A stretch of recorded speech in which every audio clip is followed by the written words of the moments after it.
இது மகிமை நேரம். மகிமை டிவி நேயர்களுக்கு மீண்டும் என் அன்புகளையும் வாழ்த்துக்களையும் தெரிவித்துக் கொள்கிறேன். இன்றைக்கு நாம் தியானிக்க இருப்பது கர்த்தருடைய நேசத்தை நாம் மறக்க கூடாது. கடந்த நாட்களில் கர்த்தர் செய்த உபகாரங்களையும் கர்த்தரையும் அவருடைய அன்பையும் நாம் மறக்க கூடாது என்று நாம் தியானித்தோம். இப்பொழுது நம் நேசருடைய நேசத்தை நாம் மறந்து போய்விடக் கூடாது அப்படின்னு சொல்லி தியானிக்க இருக்கிறோம். இதை பாருங்க, உன்னத பாட்டு 1ஆம் அதிகாரம் 4ஆம் வசனத்தில் பாருங்க, திராட்சரசத்தை பார்க்கிலும் உமது நேசத்தை நினைப்போம். திராட்சரசத்தை பார்க்கிலும் உமது நேசத்தை நினைப்போம் அப்படின்னு சொல்லி அழகாக எழுதப்பட்டிருக்கிறது. கிறிஸ்துவனுடைய பாசத்தையும் அன்பையும் நேசத்தையும் மறவாமல் நினைத்து அவரை துதிக்க வேண்டியது நம்முடைய கடமை. இப்ப பாருங்க, கிறிஸ்து நமக்கு வேறு ஒருவர் அல்ல, நமக்காக சிலுவையில் தம்முடைய சொந்த ரத்தத்தையே பலியாக ஒப்பு கொடுத்தவர். அப்போ பாத்தீங்கன்னா, இப்ப இஸ்ரவேல் தேசத்துல பாத்தீங்கன்னா திராட்சை ரசம் நல்லா என்ன செய்றாங்க, எடுப்பாங்க. பெரிய பெரிய திராட்சை பழங்கள் இருக்கும், அதை அழகாக பிழிந்து எடுத்து என்ன செய்வாங்க, அது அவங்க கண்டிப்பா அதை ஒரு பானமாக அதை உட்கொள்ளுவது உண்டு. அப்போ இதுல பாருங்க, கிறிஸ்துவனுடைய அன்பை தான் என்ன செய்றாங்க, திராட்சை ரசத்துக்கு ஒப்பிட்டு வேதாகமத்துல குறிப்பிடப்பட்டுள்ளது.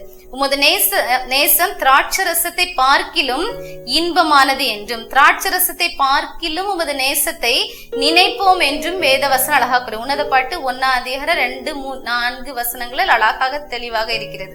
திராட்சை பழம் பிழியப்படும் போது செந்நிறமுள்ள ஒரு சாறு என்ன செய்யறது, அதுல இருந்து வடிவதை போல இயேசு கிறிஸ்து சிலுவையில பிழியப்படும் போது அவருடைய விலையேற பெற்ற ரத்தம் செந்நிறமாக வடிந்தது. இதுதான் அதுக்கும் ஒப்பிடப்பட்டிருக்கிறது.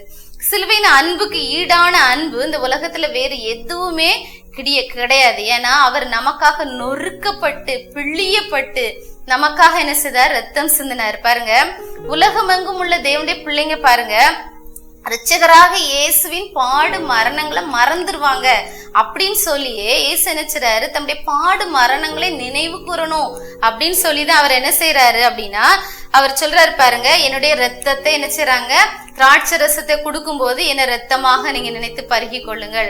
அப்பத்தை பிட்கும் போது என்ன செய்றாரு, என்னுடைய சரீரம் உங்களுக்காக பிட்கப்பட்டதை நினைவு கூறுங்கள் அப்படின்னு நினைச்சாரு சொல்றாரு.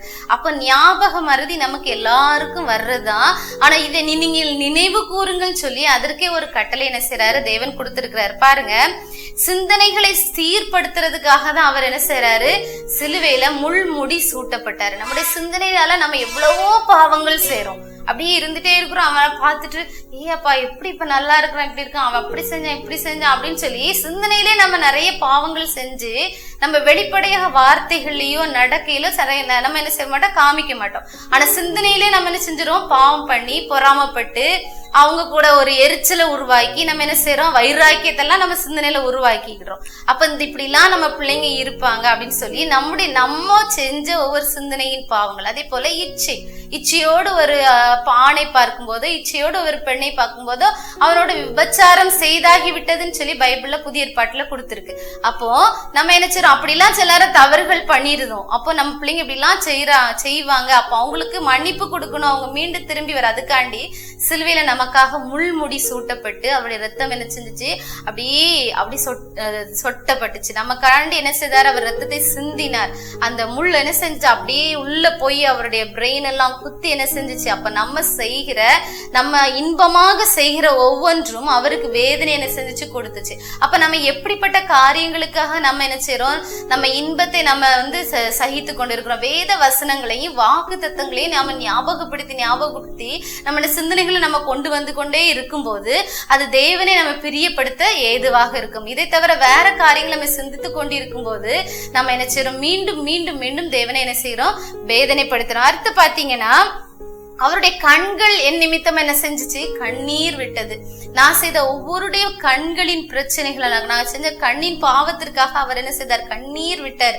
அப்போ மீண்டும் மீண்டும் நான் கண்களால் இச்சை செய்யக்கூடாது, நான் பாவம் செய்யக்கூடாது, நான் வேண்டாத காரியங்களை பார்க்க கூடாது, நான் அதுல இருந்து விலகி ஓடிடணும். எப்படி ஒரு யோசேப்பு தனக்கு ஒரு பாவம் நேரிடுறதுக்கு வாய்ப்பு கிடைத்த போது அந்த இடத்த உதறி தள்ளிவிட்டு அவர் என்ன செய்யறாரு, ஓடுறாரு. வாழ்க்கையில பெரிய ஒரு என்ன செய்யறாரு, உயர்வை கட்டளை பெற்றுக்கொள்ள முடிந்தது. தானியலை பாருங்க, அவருக்கு ராஜ பானங்கள் எல்லாம் உணவுகள்லாம் கிடைத்த போதும் அதெல்லாம் உதறி தள்ளி விட்டு என்ன செய்றாரு, அவர் தேவனுக்கு முன்பாக உத்தமனும் உண்மையும் உத்தமமா என்ன செய்றாரு இருக்கிறாரு. சின்ன ஒரு சாப்பாட்டுல கூட என்ன செய்றாரு, தேவனுக்கு பிரியமாய் இருக்கும் போது அப்ப என்ன செய்றாரு, தன்னை தீட்டுப்படுத்தி கொள்ளவில்லை, அப்படியே உயர்த்தப்படுறாரு. அப்போ நம்ம செய்கிற ஒவ்வொரு காரியங்களும் தேவனுடைய வார்த்தைகள் நமக்குள் ஊன்றப்பட்டு இருக்கும் போது நம்முடைய கண்கள்லயோ நம்முடைய சிந்தனைகள் என்ன செய்யாது, பாவம் வரவே செய்யாது. அப்புறம் பாருங்க, அவருடைய கன்னங்களின் பாவங்களின் நிமித்தமாக ஓங்கி அறையப்பட்டது. இப்ப யாராச்சும் நம்மள கன்னத்துல அரைஞ்சிட்டா நம்ம திருப்பி என்ன செய்வோம், அடிக்க போயிருவோம். நம்மளால அந்த வேதனை தாங்கி கொள்ள முடியாது. நம்முடைய பாவங்களுக்காக என்ன செய்தாரு, கன்னத்தில் அறையப்பட்டார். அடுத்து பாருங்க, என்னுடைய நாவு என்ன சின்ன ஜெபிக்கணும்னு சொல்லி அவர் என்ன செய்யறாரு, அவர் மன்றாடி கொண்டே இருந்தார். அடுத்து அவரோட தோள்கள் பாவ சுமையாக அந்த சிலுவையை சுமந்தது.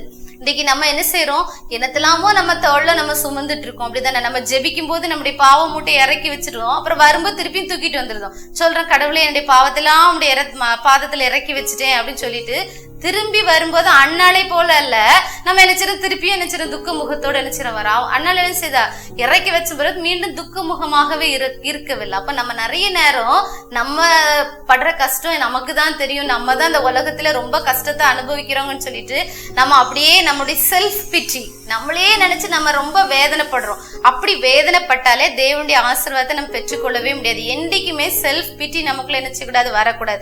செல்ஃப் பிட்டியே ஒரு பெரிய பாவம். நம்மளே நினைச்சு, ஐயோ எனக்கு இவ்வளவு வேலை இருக்கு, எனக்கு இவ்வளவு இது பண்றேன், எனக்கு வீட்லயே நான் தான் கஷ்டப்பட்டுட்டு இருக்கேன், அப்படி நம்மளே நினைச்சு நம்ம நினைச்சக்கூடாது, வேதனைப்பட. நமக்குள்ள இருக்கிற இயேசு நமக்குள்ள பெரியவராகும் போது நாம் நம்முடைய காரியங்கள் சின்னதா போயிடும். அப்ப நம்மளையே நினைச்சு வருத்தப்படும் போது நம்ம பெருசா இருக்கிறோம், இயேசு சிரித்து போயிருக்கிறாரு. அப்ப அவருடைய அதிசயம் விளங்க முடியல. அப்ப நம்ம என்ன செய்யக்கூடாது, நம்முடைய பாரங்களை தோல்ல சுமந்துக்கிட்டு நான் சொல்லாம, இயேசுவே நீர் எனக்காக செய்தீர், எல்லாவற்றையும் செய்து முடித்துன்னு சொல்லி அவருடைய பாதத்துல இறக்கி வைக்கும் போது தேவன் பெரியவராயிருந்து நம்முடைய வாழ்க்கையில் பெரிய காரியங்களை செய்ய வல்லவராயிருக்கிறார். அடுத்து பாத்தீங்கன்னா அவருடைய பாதங்கள் பாருங்க, கொடூர ஆணிகளால அப்படியே கடாவப்பட்டு அப்படியே குத்துண்டு அப்படி சதைக்கப்பட்டுச்சு. எதனால, நம்ம தீமையான காரியங்கள் செய்யறதுக்கான நம்முடைய கால்கள் விரைந்து ஓடுது பாருங்க. அது ஏதாச்சும் ஒரு காரியம்னா, நல்ல காரியம்னா மெதுவா யோசிச்சு டிஸ்கஸ் பண்ணி யோசிச்சு பல இடம் யோசிச்சு பைபிள் வாசிச்சு ஜோம் பண்ணி நம்ம செய்வோம். ஆனா ஒரு தீமையான காரியம் செய்யறதுக்கு நம்முடைய கால்கள் விரைந்து ஓடும். ஏன்னா நமக்குள்ள வேத வசனம் தெளிவாக ஊன்றப்படாததுனால. அதே போல கைகளில் செய்யற பாவங்கள் பாருங்க, அவர் அதுக்காண்டி என்ன செய்யறாரு, கைகள்ல ஆணிகள் கடவாப்பட்டார். அதே போல நம்ம என்ன செய்யணும், நம்முடைய பாவங்கள் குறைகள் குற்றங்கள் நமக்காண்டி அவருடைய நேசம் பெரிய ஒரு வைராக்கியம் பாருங்க. அவருடைய நேசம் ஒரு திராட்சை ரசம் பிழியப்படும் போது அது செந்நிறமாக வடிக்கப்பட்டது போல, அதே போல தேவனுடைய நேசம் நமக்காக அவருடைய ரத்தம் அப்படியே வடிக்கப்படுகிறது. அந்த அளவுக்கு நம்மளை நேசிக்கிறார். அப்போ அந்த நேசத்தை நம்ம என்ன நினைவு கூற வேண்டும். இந்த கடைசி மாதத்துல வந்திருக்கிற நம்ம, எனக்காக இயேசு சிலுவையில மரித்தார், ஒவ்வொரு பாகமாக அவர் எனக்காக என்ன செஞ்சாரு, காயப்பட்டாரு, நொறுக்கப்பட்டாரு, பிக்கப்பட்டாரு.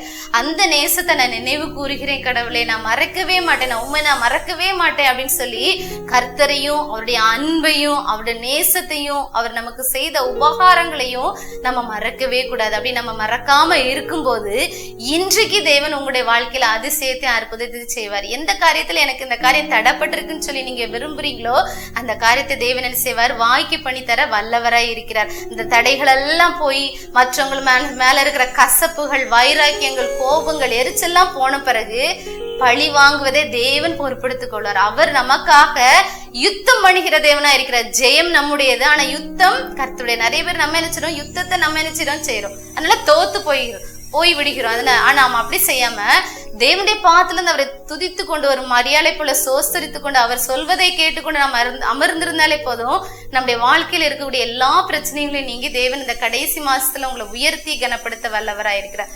ஒரு நிமிடம் தலையை தாழ்த்தி ஜெபிப்போமா? அன்புள்ள தேவனே, இந்த அருமையான வேலைக்காக நாங்கள் உண்மை நன்றியோடு உண்மை துதிக்கிறோம், உண்மை சோஸ்தரிக்கிறோம் தகப்பனே. இந்த நாள்ல தகப்பனே, உங்களுடைய நேசம் எவ்வளவோ பெரியது. எங்களுக்காக சிலுவையில் உங்களுடைய ரத்தத்தையே சிந்தினீரே தகப்பனே, நீ நொறுக்கப்பட்டீரே. உங்களுடைய முதுகு தகப்பனே உழப்பட்ட ஒரு நிலம் போல காட்சி அளித்ததை தகப்பனே, அதெல்லாம் நாங்க மறந்து நாங்க மீண்டும் மீண்டும் தவறுகளை செய்து கொண்டு இருக்கிற ராஜா. உங்களுடைய நேசத்தை நாங்கள் மறந்து விட்டோம் தகப்பனே. நாங்கள் மீண்டும் நினைவு கூறுகிறோம் தகப்பனே. அப்பா, அந்த பிள்ளைகள் உங்களுடைய பாதத்துல வந்து இன்னும் என்ன நேசர் தகப்பனே, என்ன நேசிக்கிறார் என்பதை கண்டுகொள்ள வைத்தீங்கன்னு சொல்லி நன்றி செலுத்துறாங்க தகப்பனே. அவர்களை நீங்க பாருங்க ராஜா. அவங்களுடைய தேவைகள் எல்லாவற்றையும் சந்திங்க. அவங்களுடைய துதி பலிகளை ஏற்றுக்கொள்ளுகிறீங்க. உமக்கு நாங்கள் நன்றி செலுத்துகிறோம். எல்லா துதி கன மகிமை உமக்கே செலுத்துகிறோம். மீட்பர் இயேசு கிறிஸ்துவின் மூலம் ஜெபிக்கிறோம் எங்கள் ஜீவன நல்ல பிதாவே, ஆமென்.